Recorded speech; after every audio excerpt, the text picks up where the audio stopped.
Oh, right.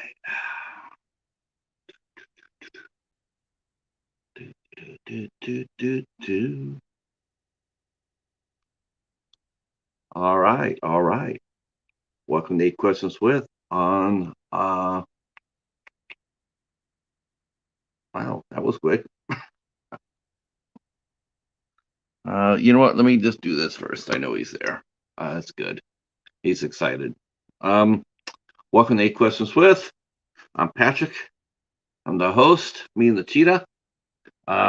It is cold right now, so I don't think the cheetah will be joining us, but he surprised me yesterday and he did, so who knows? Our guest today is Alex Javo. Uh, hey, Casey.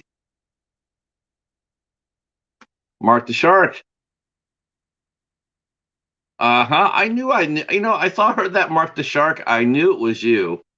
I came by your page a couple of times. I saw the name change and well, like, either he's going shark hunting or he's now admitting that he's a card shark.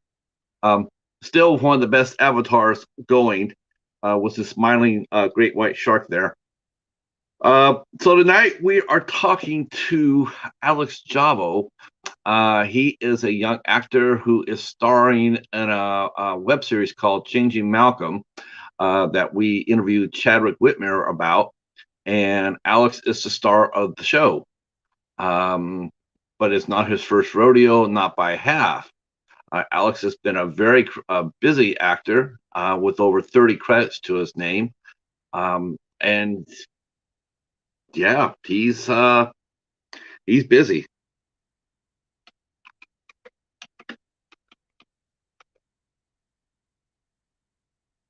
He not only is he busy, with his past work, but he's got also, he's also working right now on a new short film called A Christmas List. He has like I said, he has over 30 credits to his name, so that's great. Um, he's making it. I like it. I like that a lot. Mahalo, book him, Dano. Um, so yeah.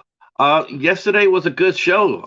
We had Marshall from Mellow Nomadic Adventures come on in. It was amazing. He did a great job. Everybody was entertained. That was awesome. And tonight we're talking to Alex, and then tomorrow we'll be talking to our good friend Gordy, Gordy Carbone. He's a vocalist for a pair of well-known bands, The Forgotten and Lars Frederiksen and the Bastards. Uh, and so, yeah, we're gonna have a good week here. Now, I'll be honest with you guys, I am not feeling the perkiest today. So, um, we're gonna do our best to get through this together. Um, I've been out pretty much all day, and my throat seems to be like, I'm not sure if that's just me being sick or me because I've been flapping my lips a little too much.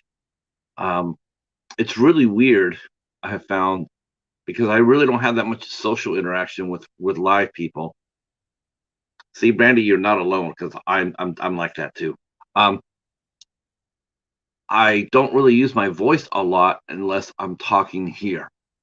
And then when I find myself talking a lot, I find my throat just getting more and more sore.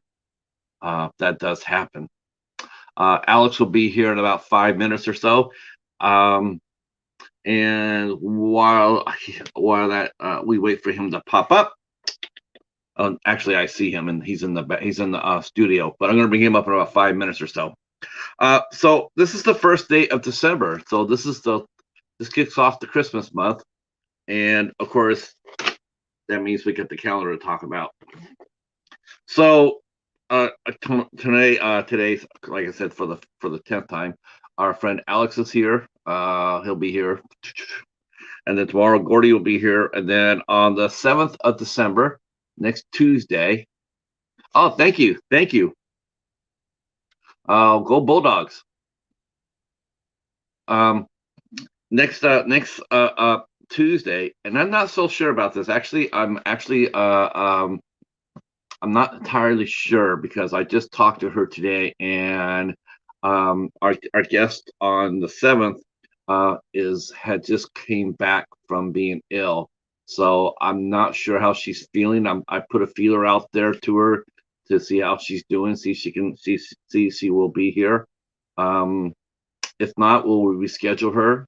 But if so, we'll have her here, and that's the lovely actress Sherry Davis um, from the Amityville Moon and a lot of other good horror films. She's a very busy, independent working actress. She is lovely, and she has a heart of gold. And I'm so happy to have her on the show. She's going to be a great guest, and I can't wait to talk to her. And then on the 8th, a week from today, we will be welcoming in my friend Bobby Lapierre. He is a film journalist. He writes for Film Threat magazine, and Bobby is a complete hoot. I cannot wait to meet Bobby face to face. He is one of the funniest guys I've ever met. I miss his YouTube channel. As he's one of the reasons why I ever subscribed to you. He's one of the very first channels I ever subscribed to on YouTube.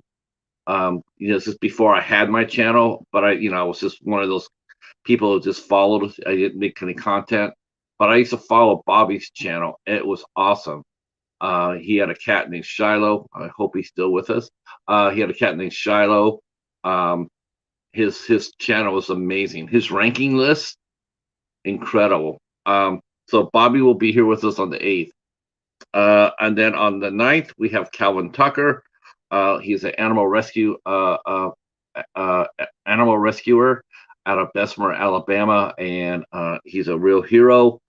He saved thousands of dogs and cats, and helped them to find forever homes and get treated.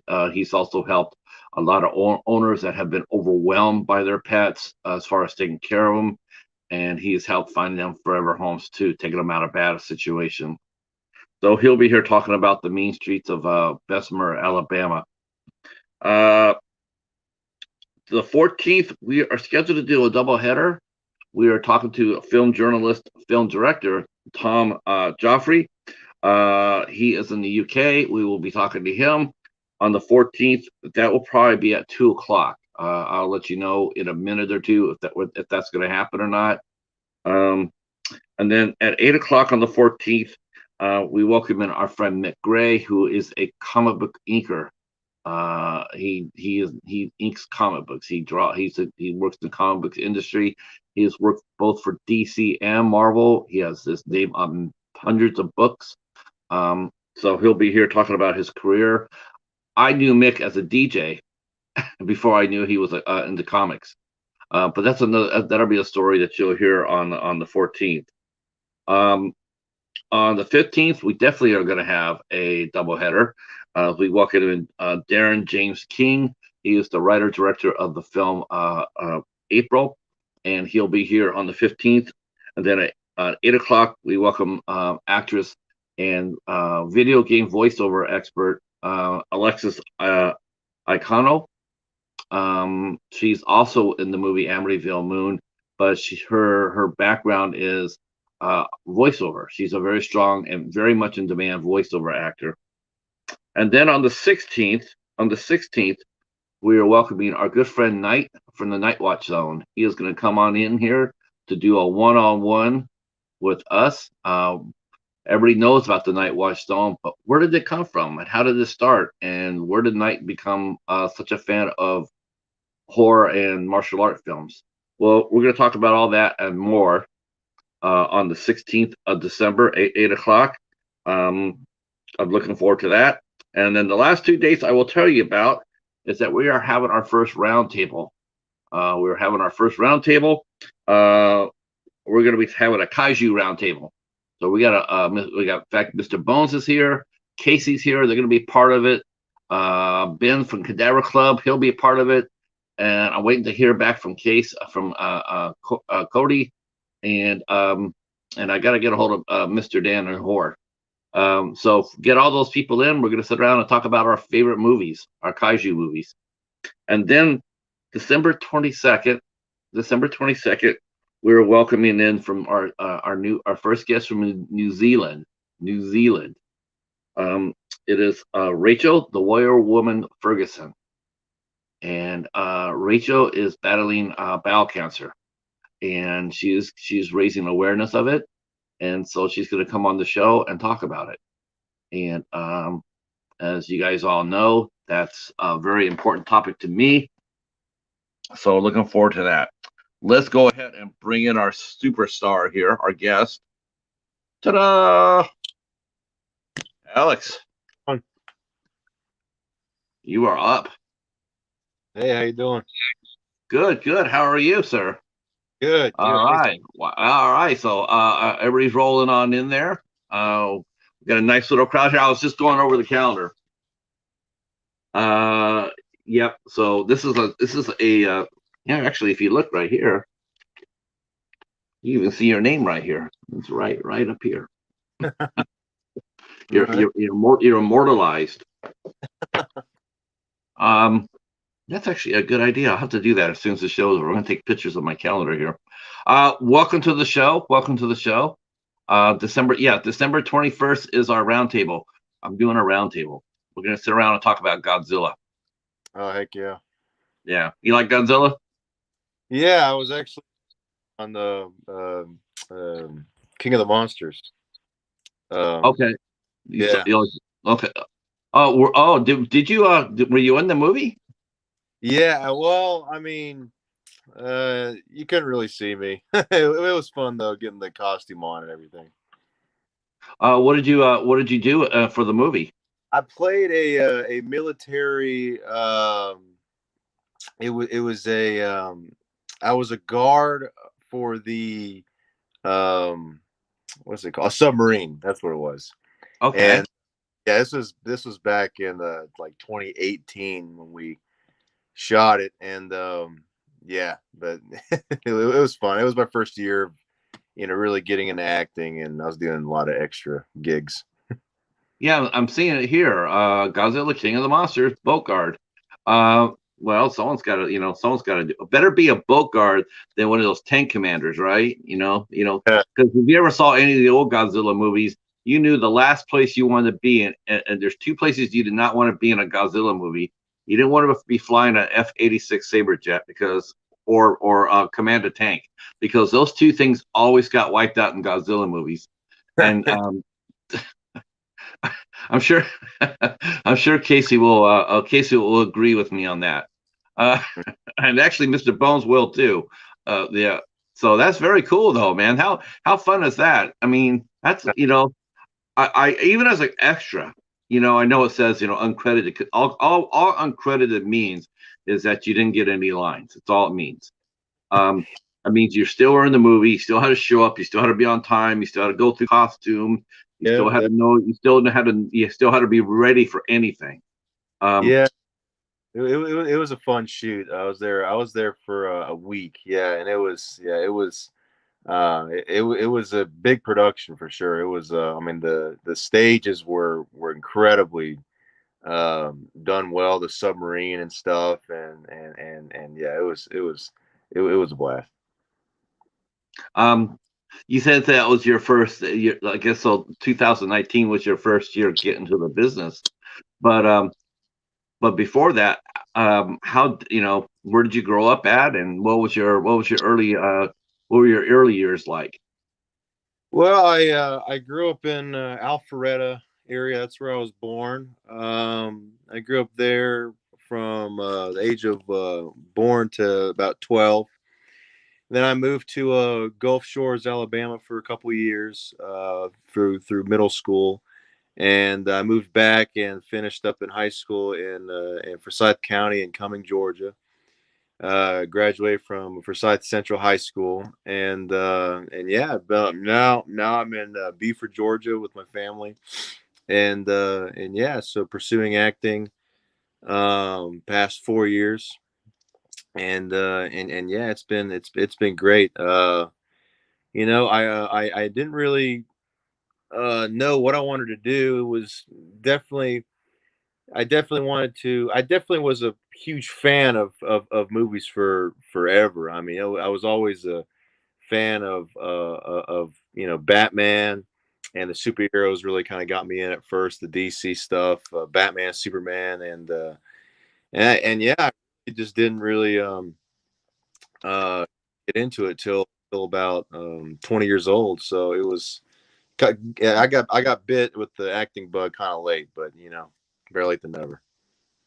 I've seen actors that have they've gotten bitten with it when they were young, but they couldn't act on it. They had to put it off while they raised a family or whatnot, and then they came back to it when they were in their 40s or 50s, and they found the passion was still blazing hot. Back, when they got back into it, and they started working. I mean, I've talked to a couple of actors that didn't even get going till their early 50s. Right.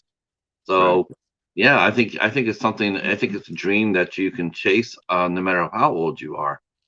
Absolutely. Um, I think one of the most famous character actors I can remember was a gentleman named Burt Mustin, and Jack Webb discovered him, Mm. and he started acting when he was 71 years old, Oh and wow. he had hundreds of credits, hundreds. Mm. He was very, yeah, he's, so yeah, I mean, anybody can do what they want in acting, just have to have the fire for it. Um, well, growing up though, I mean, you got now, did you have the bug early or did you get the bug when you were 20 and acted on it? Did you have it earlier and didn't act on it, or did you get it when you were 20 and then acted on it? I got it later on. I never did theater class or anything. It was really when I was 20. I was trying to get into modeling, and I had always been really into health and fitness and working out and in the gyms and stuff, and I wanted to be I was going into modeling agencies, and I went into one, and the guy goes, I won't mention his name, but the guy goes, I mean, yeah, well, have you ever considered acting? Your personality is whatever. Have you ever considered acting? And I was like, no, but I have had friends, like, my friends, and my family's friends have always said that I could be an actor. Because I was always, I guess, center of the attention, at a young age and stuff, and yeah, so I never really considered it till this agent said that, and I was like, huh, maybe it's something I should look into. How would you get started? And they were talking about being an extra, and productions here in Atlanta, and I did my first year on being an extra for Tyler Perry's show he was producing called Valor, and Cobra Kai, and The Gifted on Fox. I mean, I did background being an extra for projects for a year, and then I got offered to be a stand-in and for Ralph Macchio on Cobra Kai, and I was the stand-in for him for the first whole season, 3 months straight.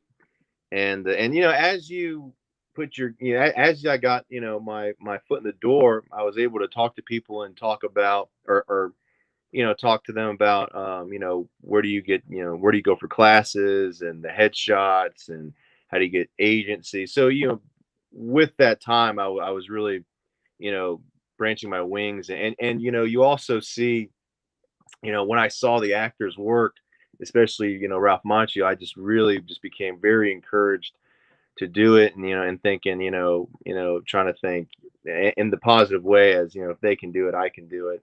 So yeah, it was, you know, um, that's how I kind of really got started. And then 2019 came, and I thought, okay, no more extra, no more stand-in. Definitely, I want to do anything and everything with lines, speaking role. I don't care how small or big the part, student film, short film, one liner. I don't care. I wanted to be the actor instead of the background. So Sure. yeah, it's been like that ever since, and here I we are. mean, your year as an extra though was basically your film education, because you got to go on the set all the time. You got to see how things were set up, how people conducted themselves, what the different departments did. how different directors approach things, how they set up their cameras. I mean, you get to see all that. You got to absorb all that, and you got to do it, and you got paid for it. Whereas Exactly. whereas you go to college and you pay money to learn all that stuff, right? And you come out of there with a, like, okay, I paid $10,000 or 15,000 or $20,000. I just got this and I got paid. Um, Exactly. and the most important thing I think you learned is the fact that you conduct yourself professionally. I mean, that's the thing. I think it's one of the things that stands out is that it's easy to take it for granted, but it sounds like to me like you were dead serious about everything. Yeah, I mean, I've always tried to, keep myself um like I try I look at it as I'm a young guy, the opportunities here, Atlanta's booming with these movies. I Hmm. don't I'm single, and it's like, go for it, and I wanted to, you know, go for it 200% and do everything I could to do it, because I want to look at myself.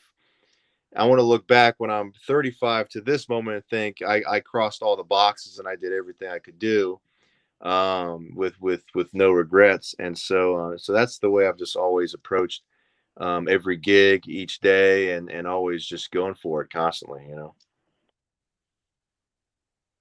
Hey, Ragman's here in the chat. Welcome. Haven't seen you for a while. Glad you're here. We're talking to actor Alex Javo of the series Changing Malcolm. Um, so, do you have a couple of funny stories that happened to you while you were bebopping around as an extra? I mean, there's got to be a couple of humorous stories you got. Funny stories. I have one particular story I could tell. Is it it's not totally inappropriate, but it is on the funnier side of. Okay. So basically I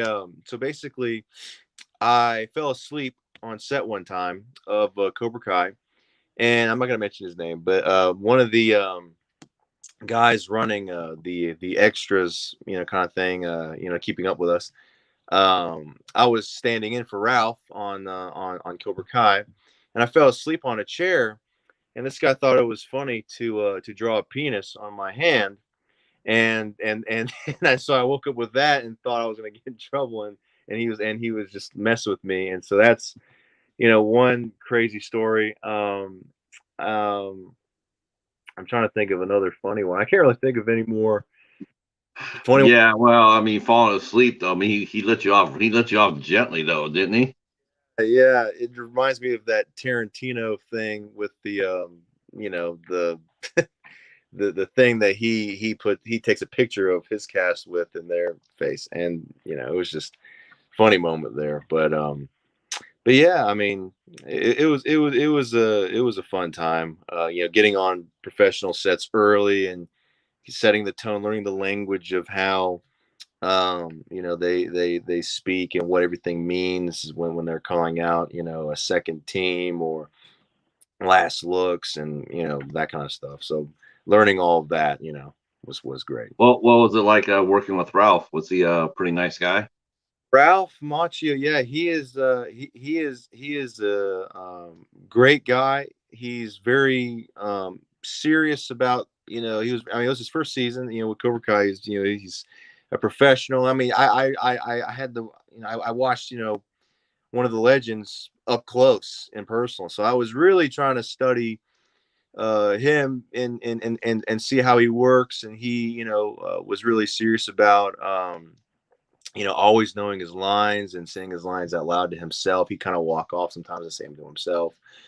And yeah, and so he was great. Billy Zabka, who plays Johnny Lawrence, he was great. They were just very, very professional, but also just very humble and excited to be back to these characters. The characters that they are, known for. And it was just a blast, being able to be up and close, and being able to, really learn from, top industry It must standard.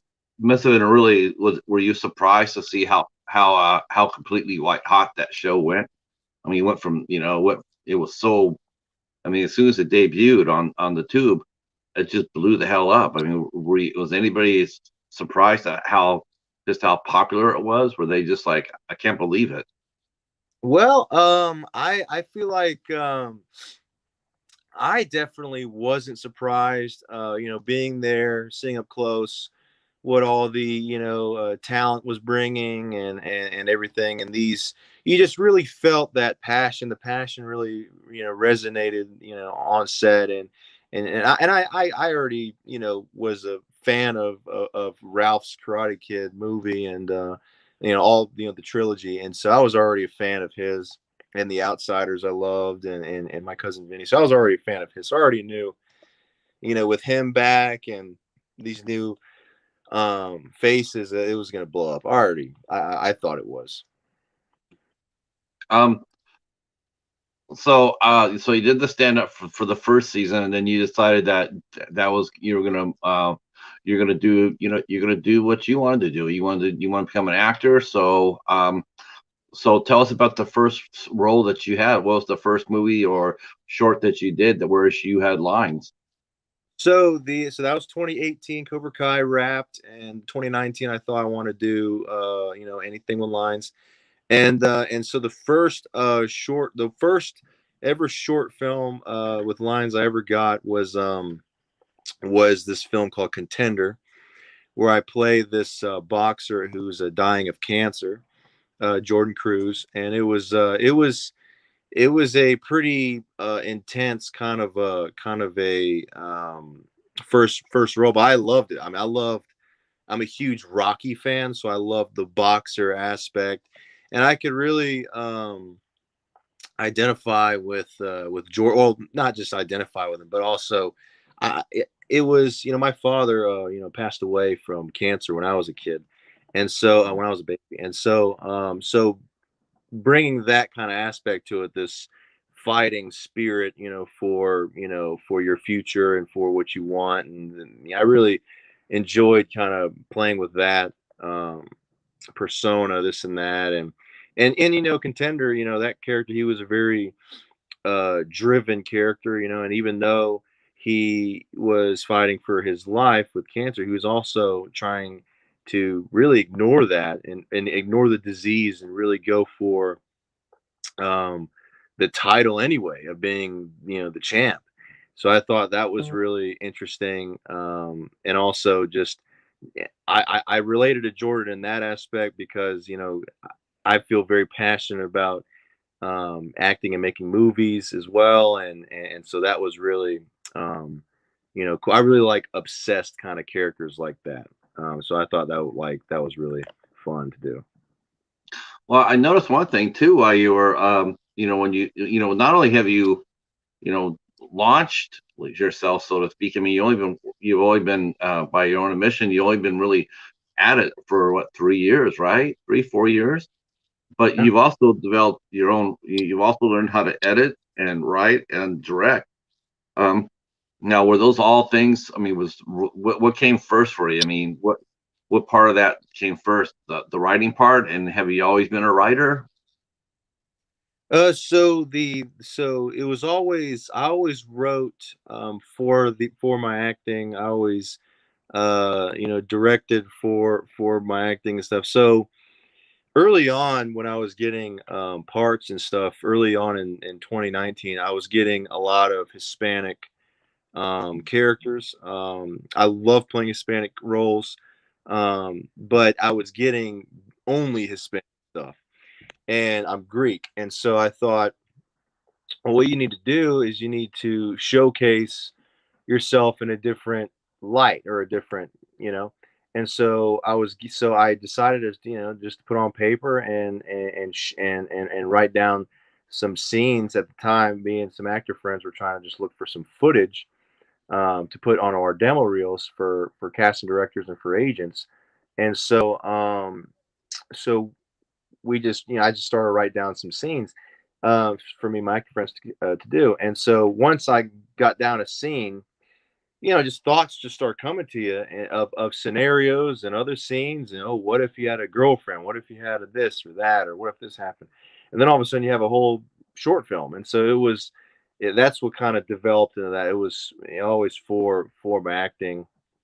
And now, because I've been able to showcase myself in different kinds of characters like that, now I've been able to, get roles as different kinds of guys. Was was typecasting a concern for you then? I mean, you were getting a little edgy about that. A little bit, yeah, yeah. I mean, you know, at the end of the day, as an actor, getting any work is a blessing. But at the same time, you know what you're capable of, and I just wanted to showcase that. So I just had to, just do the work and show it, show that. Um, where how did you, where did you get your representation at? I mean, it's got to be a little bit different down in Georgia, right? I mean, I've heard people how they got it in LA, but how did you get representation down in Georgia? Well, I met my agent now. I met her at a at a film festival, Cobb County Film Festival, and a buddy of mine was talking about. I was looking for representation, and a buddy of mine was telling he had representation, and he was talking about how he heard about this 90-second pitch that they were doing at this film festival for casting directors and agents, and basically you put in your name, and if you have representation, you pitch yourself to the casting directors. If you don't, you pitch yourself to the agents. He was pitching himself to the casting directors. I was pitching myself to the agents. And Right. so bring in your resume and your resume and your headshot, and you pitch yourself to the agents for 90 seconds. So Hmm. I go to this event, because I wanted representation, and I pitched myself to four agents, and they called me back, and I picked the one that I liked the most. That's how I 90. met. Man, that's probably got to be your most intense audition ever, right? I mean, yeah, but you gotta get That's past the anxiety and just go for it, and Yeah. I so guess you don't have time to think anything else. You got 90 seconds. It's just like it's that's either sink or swim. yeah.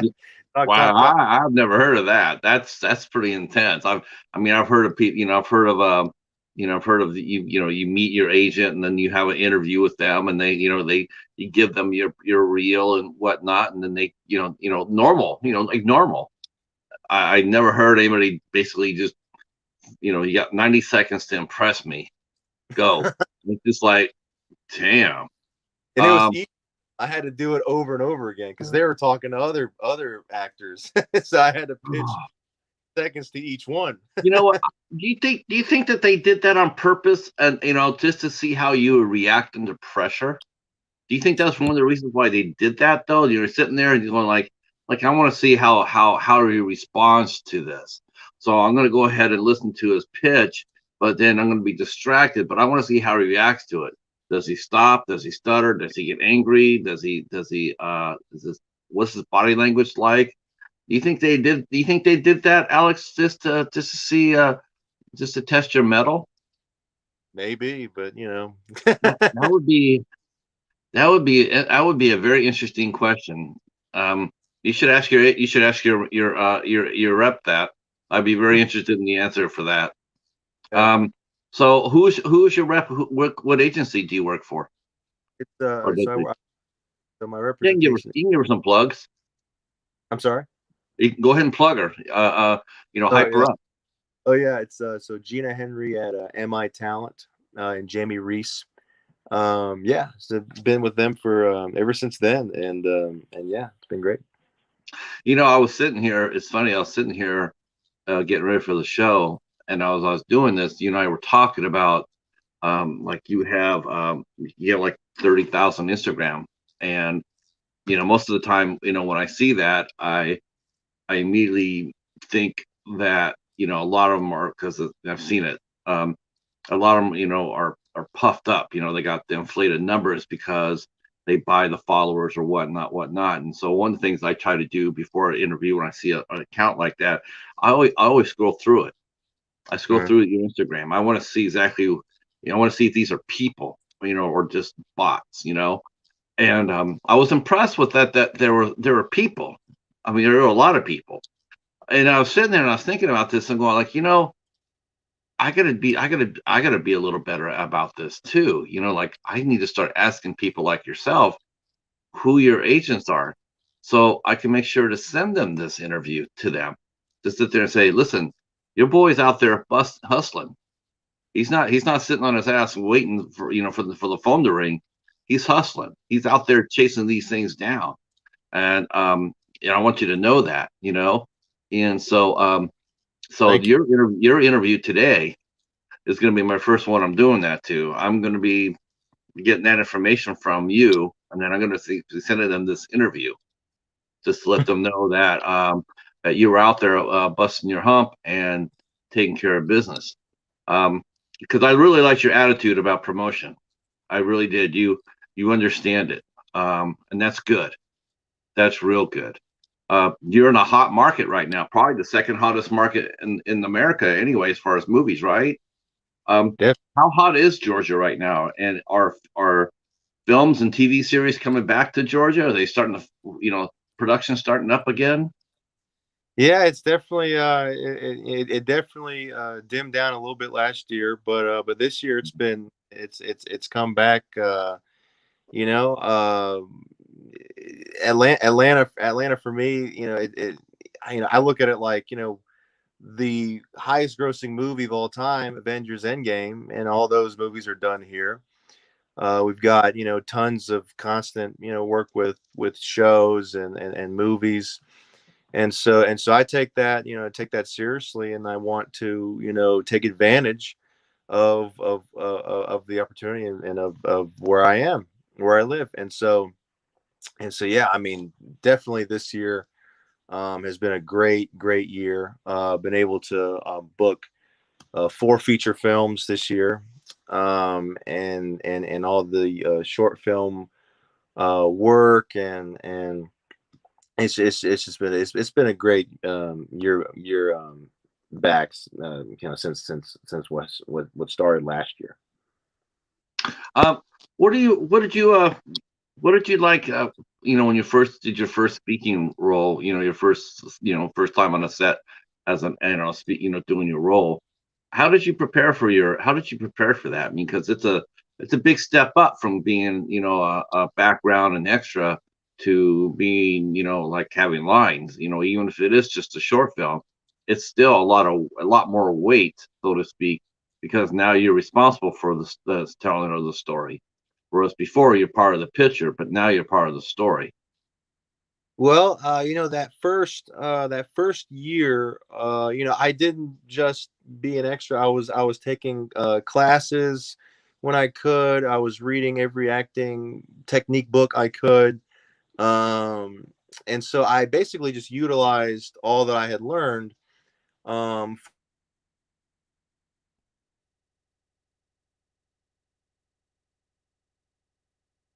yeah, so I basically just used all of my, what I've learned for that particular role, Jordan Cruz. And so, Was yeah. there is there I mean, was it confusing though? I mean, if you read, 20 books on 20, 20 people going to have 20 different ideas on how to approach acting. Um, in looking back at it, would you recommend people reading 20 books, or would you recommend them maybe finding two or three disciplines that they like and sticking with that and learning all you could about that? Well, there are different. I mean, some of them are. For me, it's more about. They all have the common. They all kind of sound similar. They have some exercises that are a little different, but they all kind of have the same base, which is, what does your character want, and what do they want throughout the story? What do they want in this scene?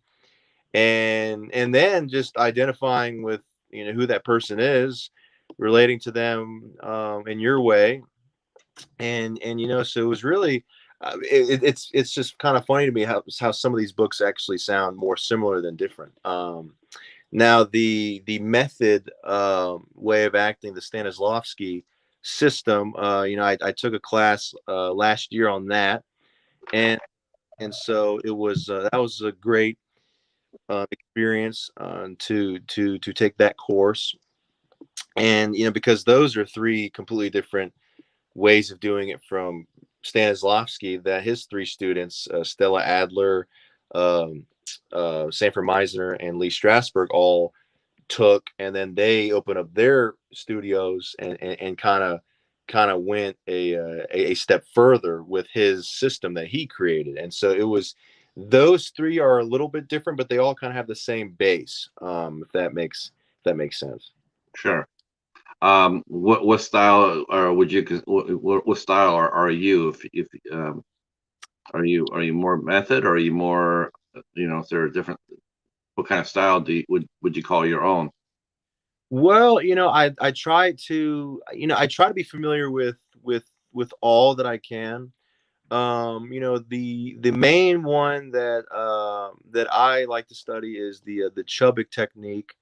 Where Ivana Chubbuck, who's a more recent teacher, created this book called The Power of the Actor, and it talks about a lot of things that those teachers do, and those kinds of exercises. But I mean, I would say more her route. It really just depends on the role. I think, if you have somebody that you really relate to a lot, you don't really have to do so much digging. You can really, just relate to that person, and but if you have somebody that's completely different from you, then it requires a little bit more work, because then you're trying to show empathy for a person. Like for Malcolm, I'm not a serial killer and I don't have schizophrenia.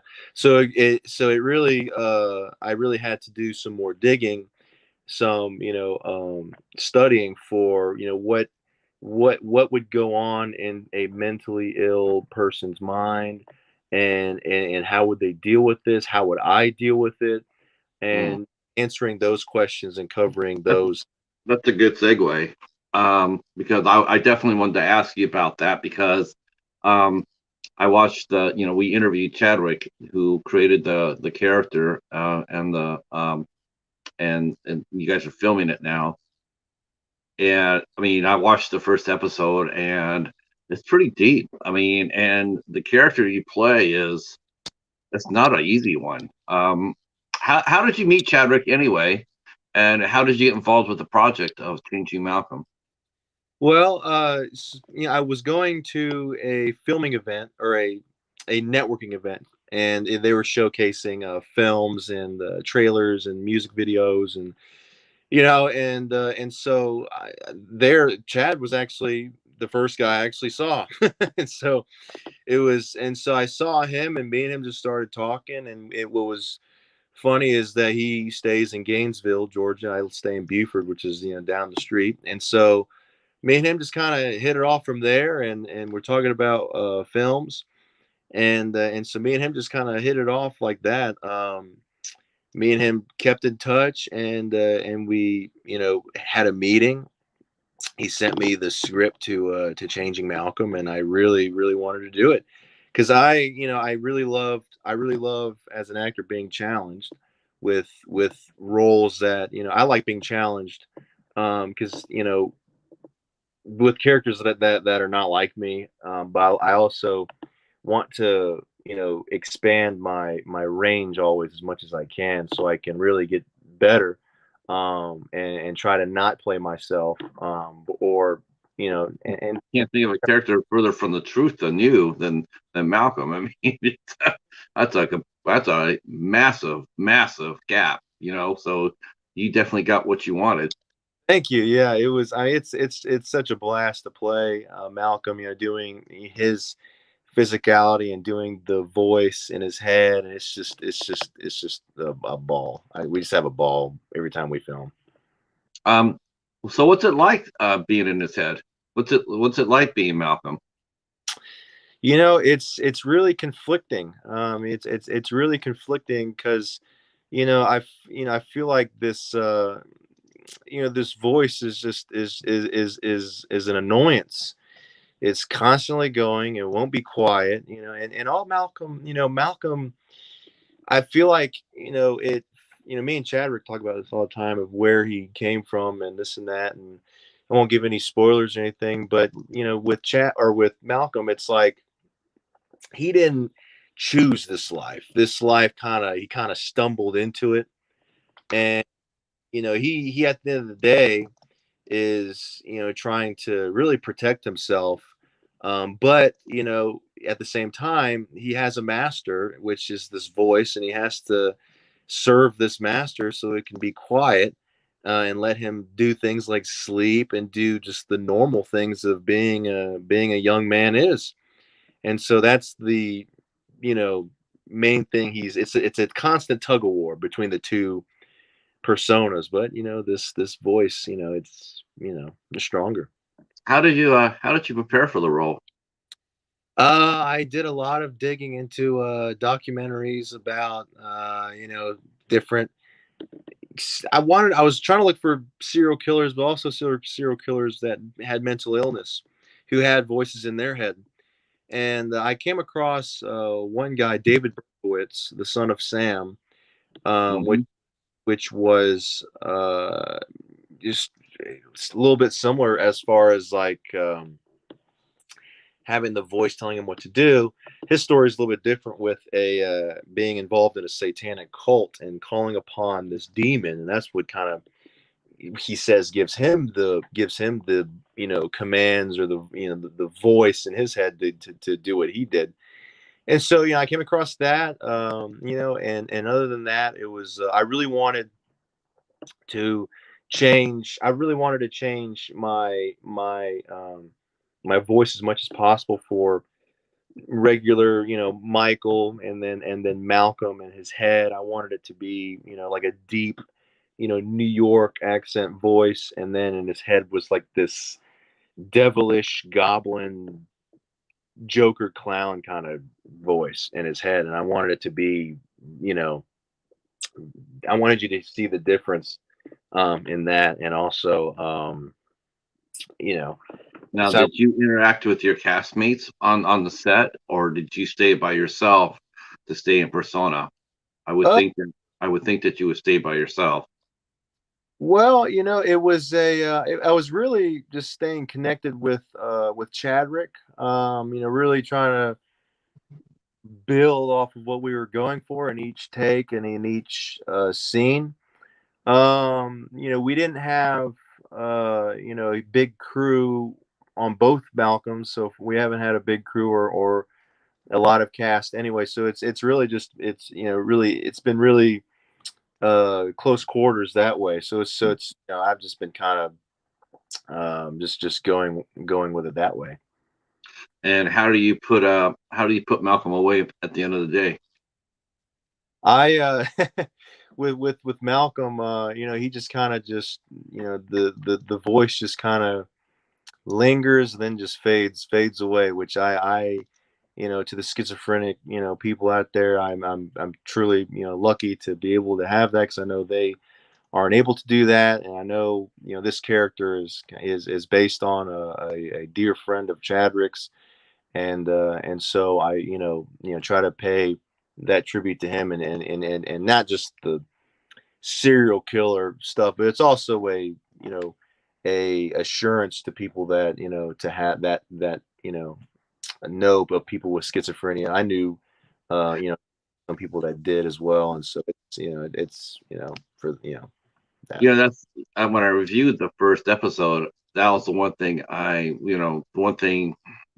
that was sort of sad to me as a reviewer, as a viewer, was the fact that we met Malcolm, and before you could even develop any sort of sympathy for him, like he's battling this, his inner demons, he's battling the voice or whatnot, and you're not sure if at the time You're not sure which way he's going to go. Is he going to be able to fight this off? Is he going to be able to get help in time?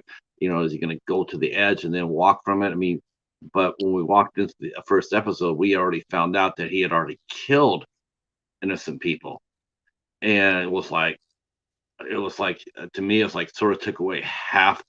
You wanted to root for this character. You don't want to see anybody go down that route. You just don't. Whether you know them or not.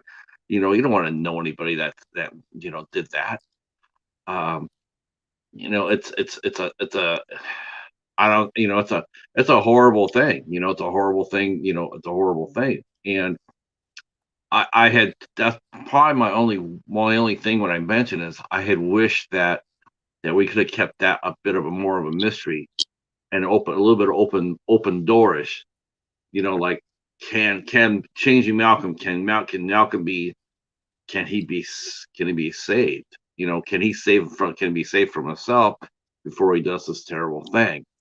I mean, it's a lot of times a character they do what they do, and we see that. It's very very rare that we see someone in the grips of schizophrenia who not only battles that but actually comes out on top of it. Like I came so close to you know going that last step, but we see Malcolm. He's already got there. He's already been where he's going. um how do you build up a sympathy for the character to your audience? I mean, how do you approach that? I mean, you already know that he is a killer, so how do you make him a sympathetic character? um in a sense that because he is mentally ill, he doesn't really know what he's doing. He's not cold-blooded. He's sick. Yeah. um how can you generate a sympathy for your character? Well, we tried, to, and I think we succeeded in chasing Malcolm with adding the humor aspect to it, where he's, going back and forth with the voice, and also with changing Malcolm, it was, going for the almost the desperation for, like, please, don't make me do this. I'm done Mhm. trying anything he can to, tell to convince the voice, like, hey, I don't want to do this anymore. This is the last time. This show, like, it's not like he himself, not the voice that he's wanting to do these killings. He doesn't. It's the voice that's making him. And so I think that kind of thing is what, these, voices that real schizophrenic people, I think, have going on is, they just want to have a normal life, or they just want to, be themselves, and not Yeah. have a totally putting them down all the time, and making them do things, or telling them, that they are nothing, or that they are, these horrible things. This is just an exaggerated place where this particular person is losing this fight. He can't change the voice, Malcolm, and he's giving in and being the servant to this master voice in his head. I just want to sit there and say welcome to our friends, Forks and Chopsticks. Greetings, greetings. We are talking to actor Alex Javo. He is the star of the new series Changing Malcolm. And Chadwick thinks that you're doing awesome. So uh, I think so too, Chadwick. I think so too. Um, has has uh, has Malcolm been the hardest character you've had to play so far, Alex? Uh, hard. Most challenging? I mean, he's a challenge. I don't say, for me, making movies is the most glorifying, funnest thing for me. It's really just a load of fun. I don't look at it as being hard, or hard characters, or easy characters. They're just characters. They're just different, and it's just creating and collaborating, and it's just a ball. I mean, is it challenging playing a person with a, with a disability, or an illness like this? Yes. Is it work? Yeah, but it's the best, most fun kind of work for me. Right. Um, so it's just a blast. What kind of roles are you looking for yourself to do now? I mean, how do you want to how do you see challenge? What do you do to challenge yourself to improve your craft? Well, we I like to collaborate with filmmakers that I've worked with in the past, and try to create a different project or film. Playing different personas, different characters in their worlds. I like to I like to write and pitch screenplays that I've written to producers, and talk about what we could potentially do with this story, and it's always writing for my acting, and so I constantly try to just keep working, and with every character that I get I try to make him different than the last. I want to be diverse and in that way, and challenge myself and add things here, maybe add an accent or add a tick or a movement or the way they walk or something to give it something different, something that's special. I mean, the New York accent thing. That was what I told Chadrick I wanted to do, just so I wanted to make sure it was okay with him. That's what I wanted to do, to give myself the idea that he, was from the north, and now he's traveled running from these murders that he's committed, and finding himself and now in the south, which opens up ideas for maybe southern characters to come into the picture, and his interaction with them, and oh you Yankee, oh you redneck, that kind of dialogue maybe, or that kind of thing. Sure, sure. Um, like I said, I mentioned before, you're writing, you're editing, and doing a little directing. I mean, these are all things to increase your skill set for sure. Um, where do you see yourself? Do you see yourself doing that more in the future? Was that something that's in your plan? Are you thinking about sliding behind the camera a little bit more? What do you like about the collaboration process? Well, I definitely see myself, acting, full force. It's been, directing and writing and stuff has been, editing has been, you know, with my films, for the acting to showcase my ability as an actor. Um, I do love, putting ideas to paper and getting a screenplay going, and I love, you know, collaborating with the directors, and also serving the writer what they wrote. And I love the team effort it takes to make a movie, that, and feeding off each other's passion for and love for filmmaking. There's nothing like it. It's um it's a blast. Um, can you share with us an incident maybe that happened on a set where you just suddenly had a brain freeze and just all of a sudden you were locked up and how did you get past that? How have you ever had a situation where that's happened to you, where you just can't either get into the character or for some reason your lines seem really like all Shakespeare, like difficult. And how, as an actor, how do you overcome that? Well, now the being so I that's one of my fears, is to be that actor that doesn't know his lines or forgets his lines. There was this film recently, this film festival. We did this film called The Last Word. And it was at the 168-hour film festival. And so so I was cast as one character, and I only had it was 5 lines, and and the actor that plays the villain of the film he's almost like an evil dictator type, and he that actor bailed, and so Hmm. they asked me to play that part, and it went from 5 lines to 5 paragraphs of dialogue, and Nice. so that kind of put me in a perspective. I was like, oh wow, and it scared me. This character and the lines he was saying scared me, but you know what? I just thought about seizing opportunities, and I thought this could be a blessing in disguise. Dig into it, learn the dialogue, and then so you can be free with it. And I learned it, man. I learned every word. And on the day we were shooting it, I mean, I was so nervous about not knowing my lines that I didn't even sleep that night before.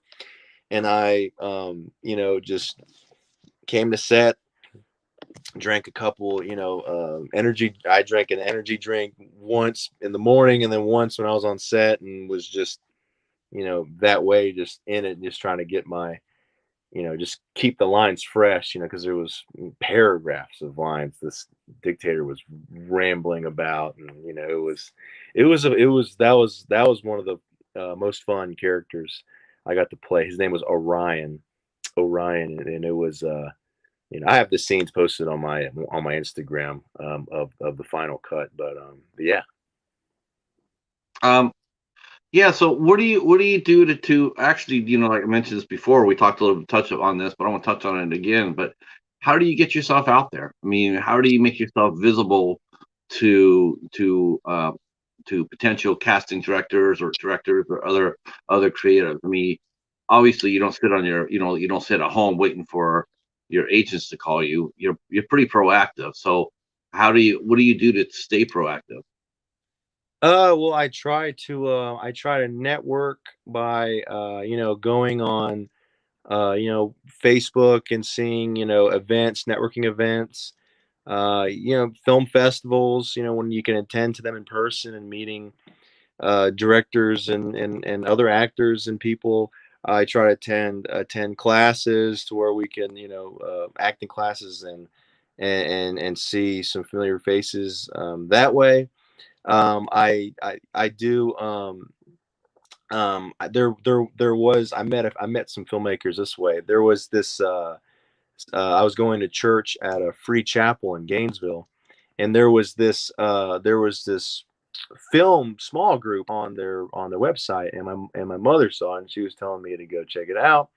And so I went to this coffee shop where they're having this this meeting, and so yeah, that's how I met one filmmaker, and then we went to another one, and I met another one, and then we just been making films with them. And I also try to re-collaborate with the same directors or the same writers again, and so yes, you know, try to get active in that way. I try to stay active on Instagram and Facebook, and try to keep posting my recent work. And then because I post, and then it shows myself portraying a different character, and then sometimes people post casting calls or films, and then try to hop on those. And it's just a constant cycle of doing that. It's just all Right.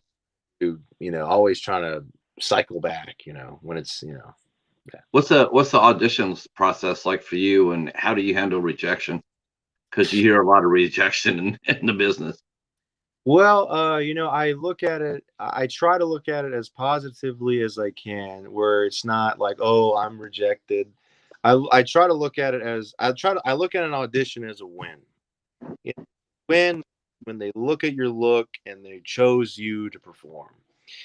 All you can do there is know your lines, know the character, know what you're going to do, and just have fun and go for it.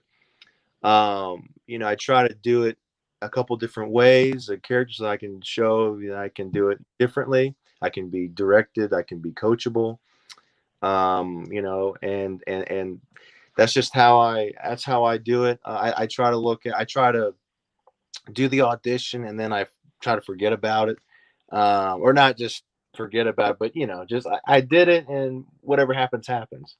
There was this Netflix movie. I won't mention the name yet. But this Netflix movie I booked, I booked it last year and we shot it this year because of COVID when it came out. Sure. And so yeah, so that one, I got this character and I was doing it, and then I did it and I didn't think anything of it. And the next week I got uh, a call back for another tape with some notes saying do it again, do it different, do it with these notes. Excuse me. And then after that they asked me to come in person, and I did it about 10 different ways with a camera on me. And then the next week after that, I learned that I got the part. And so it was, so I tried to, you know, approach it that way, and just to always have fun with it, even if you don't get it, at least you had fun. And it's free work for me to get a real script, even if it's a dummy script and it's not the real script. It's Right. still, I'm being asked to perform, and I'm being considered, and I look at it that way. And it's just another way of utilizing these tools and what I've learned in class and through my experience. So what do you do if when you don't get a call back? I mean, do you dwell on it, or do you make notes about what you could have done better, or are you just out of sight, out of mind?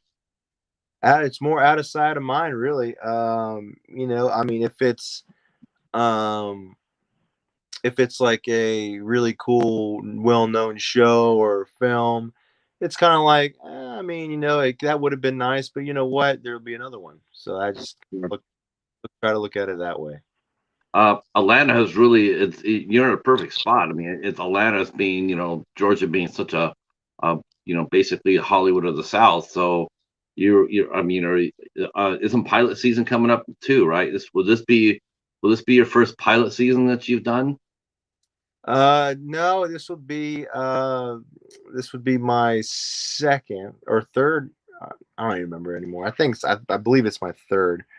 Um, but yeah, there was a couple pilots I was able to get on these past few years. There's this one pilot we're doing currently.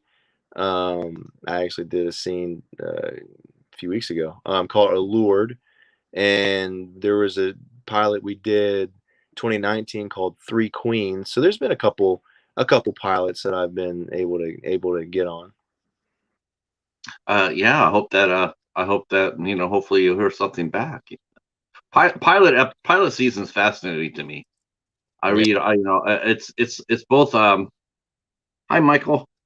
It's both fascinating at the same time. It's sort of like, oh boy, because a lot of times you'll read the pilot, you'll read the synopsis for the show, and it's really hard to get excited because you know it just seems like you've seen it all before. And I mean, do you ever find yourself like acting in a role that you felt like you've been there before, or on the same role? Like, let's say they pick you as being one of five friends to go into a cabin in the woods. I mean, how do you find yourself being challenged to bring your game up to match the material if the script's not that good? Well, what I try to do if I'm in that kind of situation is, they are asking me to do, something that we've, probably seen before. So what I try to do is I try to make it my own and try to make it unique and different. If that situation comes about, I've been lucky to where, um, I've gotten these pilot scripts to where it's different than what I've seen on television, and it's different to where that I've done as an actor. So it's that excitement for me. And even if it's a different, even if it's like similar genres that we've seen on TV, of course, but it's a different character for me. So I try to just kind of roll with that and try to make it different that way. Um, what kind of directors do you like working with? What's your, Uh, what's your, what's your ideal what's your idea of a director you want to work with, and one where it would be a challenge, and how do you overcome that? Well, I try to, just like with acting techniques, I try to be as flexible as I can with different directors. Some directors, are really directors where they like to talk to the actors and bring out great performances and be about that. There's some directors that are all about the camera work and try to get everything to match in the frame what they have in their mind. I really just love just working with directors. Period. I don't really have a preference of what kind of director. I just love, just trying to collaborate and bring that director's vision to life. Um, yeah, I mean, does it help? Does it help when as a writer yourself? Mm. Do you does that help you in picking your scripts? I mean, you get sent scripts. I mean, do you look at it, as a fellow, as a screenwriter yourself? Do you ever look at it and just, do you ever pass on anything because you just look at the script and don't like it?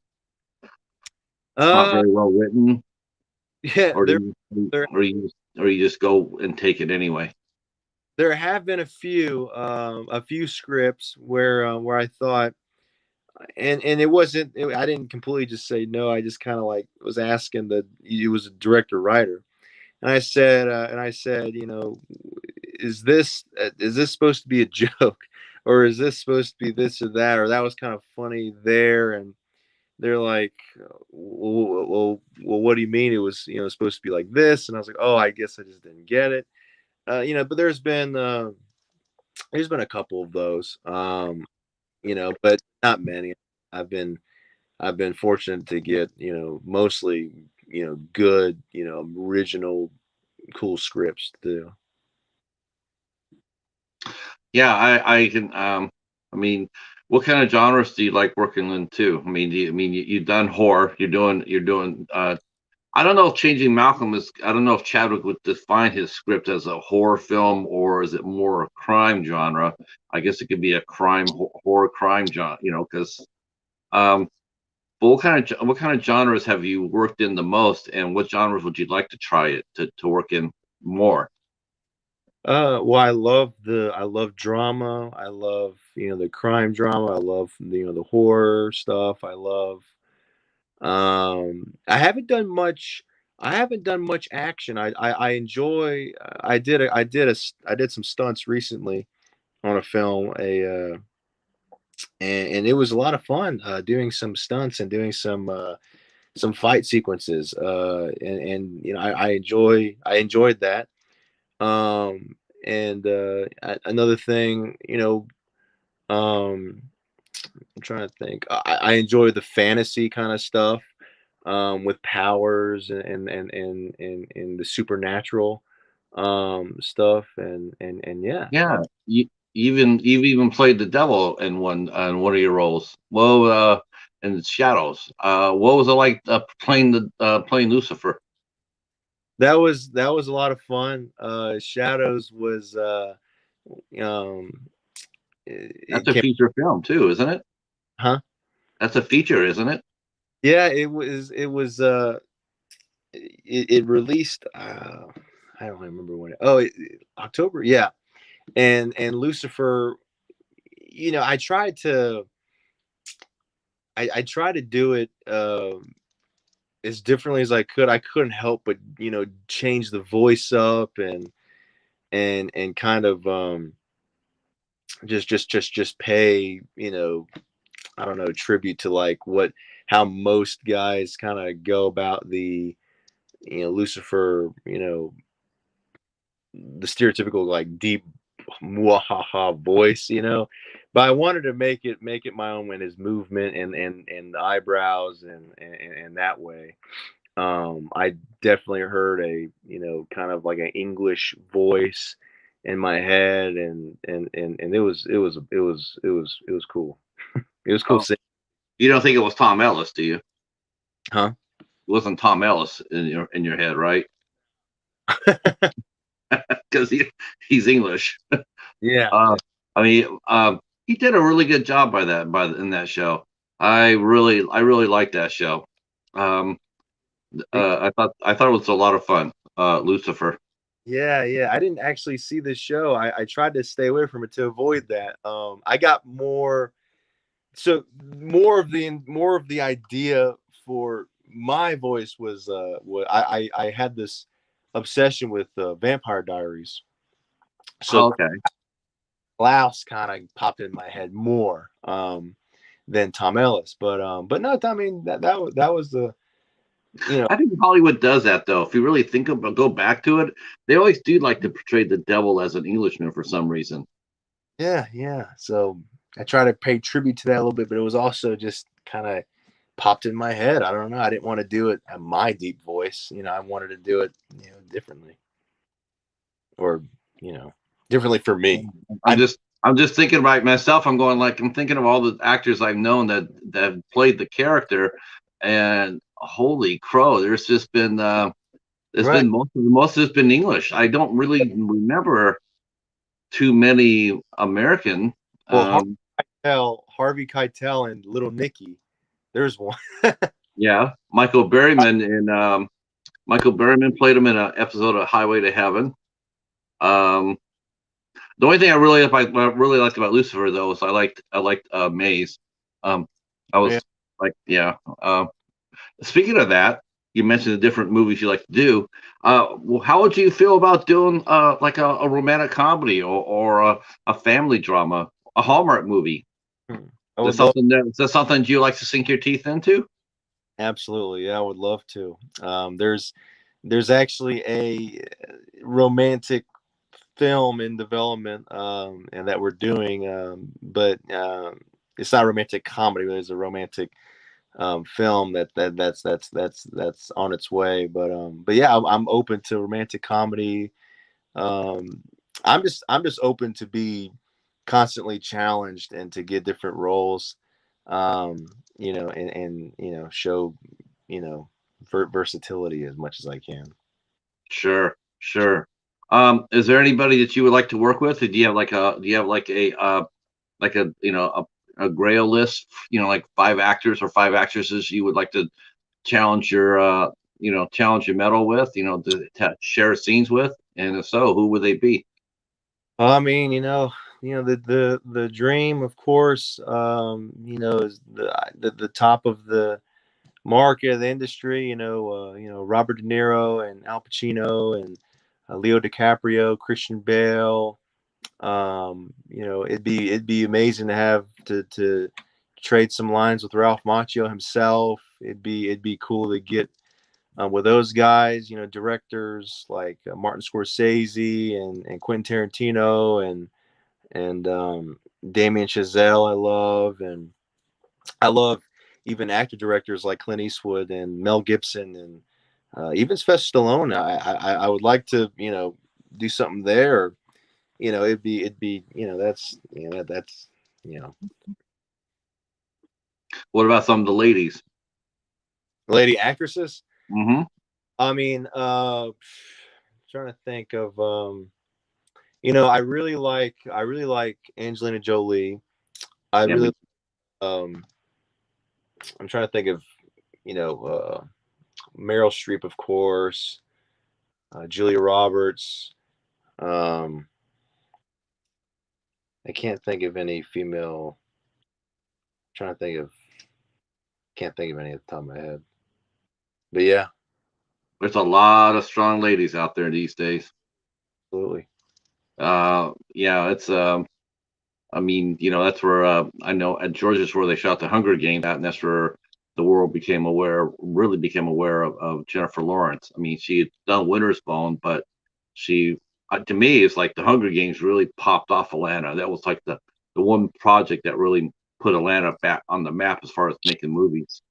Um, I was going to go back. You ended up doing a stand-in for a Marvel series. The Gifted. What was that like? Who did you stand in for? I stood in for Blair Redford, Thunderbird. That was a blast. That was a 6 month gig. It was fun. The stages were amazing. The cast were all professionals and all just having a blast, playing their roles, and the crew was awesome, and uh, it was a lot of fun. I wasn't there as much as for Cobra Kai because it was a larger cast as far as like the main cast. But with Ralph, I was there every day. But with the Gifted, I was there 2 to 3 times a week. So over a 6 month period. But it was a lot of fun. Yeah, now you can actually say you have done an MCU project, because that's basically the same. The characters are in the Marvel universe. That's gonna be, like I said. I mean, we were talking about the Godzilla movie earlier. It's like that's just gotta be fun to just to be a part of that. And it's despite the length or the size of the role you did, it's gotta be a lot of fun. Oh yeah, definitely. Yeah. So where do you want to go now? I mean, what are you doing after Malcolm? I mean, I know Malcolm's a 2 to 3 I think it's a 2 to 3 episode arc, right? And then what do you have out? What do you Of course, I might be wrong about that. Chadwick might be sitting there going, wait a minute. Um, but where do you want to go for 2022? Where do you have goals set up? Definitely, yeah. There's shoots set up right now all the way to summertime stuff. A couple things I can't mention or I'll get in trouble. But there is so I can talk about this one film. So this one film we've been shooting called Enzo is a film that that I wrote and have a couple producers helping make a short film version of the feature film that I wrote. I have a great team of my director producer Jay and my other producer Aiden Mawa, and it's been great shooting that. We're shooting that. Actually, the last scene is this weekend, and then we have Malcolm, our third installment. We're shooting later this month. We have a short film we're shooting in January.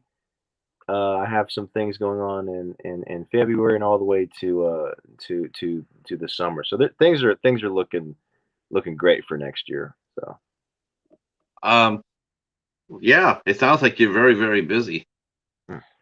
I want to go ahead and open up the chat. I want to see if people want to ask a few questions of our guest, Alex Javo. We would love to take some of your questions. If you have anything you want to ask him, please drop it in the comments and we'll get cracking on it. I know Chadwick. So what's Chadwick like as a director? I mean, is he just a hard ass on you? Does he write the crew? Does he give a good crafty? Come on, kick down some dirt. Shadrick is he's definitely a great director. He's got great crafty. One thing that what is great about Chadrick is his passion for the story that he wrote. He really knows. Mm. He really knows what he wants to see, and he's very easy to work with to get to that vision. He's really and he knows, kind of like Tarantino, where he knows, like, he knows so much about each character that he wrote, like their backstory, this and that, and he knows just this world inside and out, what he's creating, and so he's great in that way. Uh, what? Yeah, because crafty. That's craft services. That's where the cast and crew eat at. That's a pretty important part of a shoot, isn't it? Is that like one of those important parts for you as an actor? How No, important is it to have a good craft table? I not really. mean, you come in there and you have like a peanut butter sandwich and a bag of Cheetos. Does that sort of like depress your mood? Does it take you sort of like out of the role a little bit? And you come in there and see something like that, or if, like if you get fed well and you get taken care of, does that boost everybody's morale, makes them work a little bit harder? I mean, I don't really have much. It doesn't really affect me that much. I mean, it could be what it is. I'm either gonna eat something or not. But definitely for it's nice to have a good one for the crew and the other cast, so they're taken care of for sure. But for me, I'm really easy to please in that regard. I'm fine with whatever they have. My focus is on other stuff. Oh no, you'd be surprised. You'd be really surprised to know how that actually is a pretty important part. I didn't, I never even thought about it, and then I would hear people talk to me, and they was mention like, I would sit there and say, what's the food like? And then some actors would sit there and say, oh my gosh, it was the best, and some would sit there and say, what food? Like we're lucky if we got a cup of ramen. And it was just like, holy shit! How do you perform? How do you work in those conditions? You gotta have a happy crew is a full crew. So, but let me ask you, do you have any special way to process? I mean, to do every character. I mean, is there a before the day? Let's say you're shooting Enzo. I mean, is there anything that you did to prepare yourself to play that role before you walked on set? Well, I definitely like to use what I've learned in classes, and I try more to stay in it. First, mentally and physically with what would this character sound like and think about, and what kind of music would they listen to, and listen to that music and watch other movies that are similar to that character or that genre, and kind of get a feel for that world, because I feel like my character would be in that world, and walk those streets or what have you, and just knowing the dialogue backwards, and being able to be free with it, and also building a I enjoy building a good or building a detailed backstory. It's a lot of fun to because that's the creation. I love the three aspects of this I love is studying this person, creating this person, shooting it, and being on set and being, this guy, and then seeing the final cut. I love that's a bonus, seeing it, and and so yeah. Um, or I mean, I'm just talking about all these challenges, but have you worked across an actor who's just having a shitty day, and just it's just not there. He's not there with you, or she or he is just not there Uh, with you. I mean, how do you work with that? I mean, you just know that they're not there with you. They're not giving you anything. I've actually been. I mean, if they were feeling that way, they did a good job acting like they were in it, because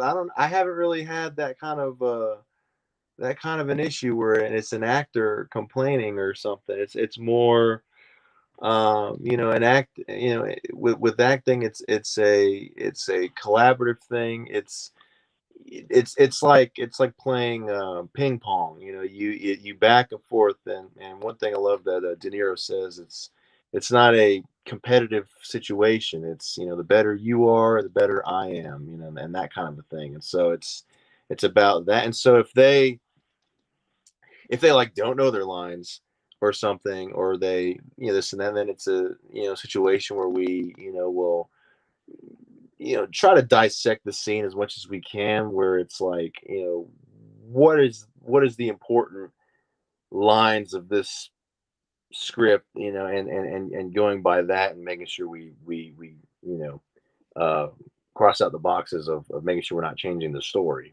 but I've Right. always know my lines.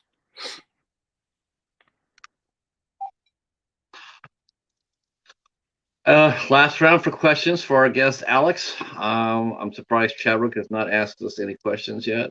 Um, have you thought about doing any? I know there's the southeast where you're at is pretty popular for conventions.